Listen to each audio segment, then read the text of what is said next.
we're going to quickly go over submitting a work order for technology support. Easiest way to do this is through your school's website.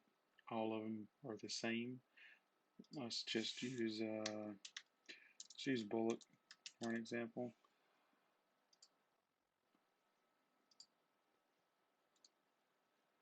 And once you get your school website loaded again, they're all the same. You're going to see a staff section, and then you'll see technology work request. So you can click on that, and that should open the portals to submit your ticket. And just make sure you fill out all this information. I'll do one just so you can see. Be sure you use your county email. Quick summary of the issue. Let's say we have a printer issue, for example.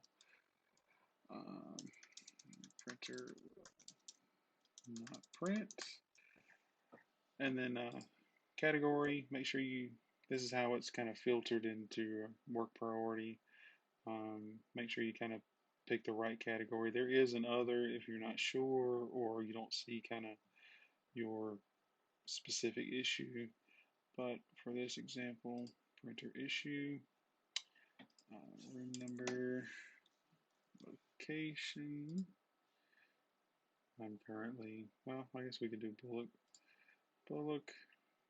Asset number is going to be on the back or the bottom of the device usually, and it'll be something like 1001 1050 or something like that.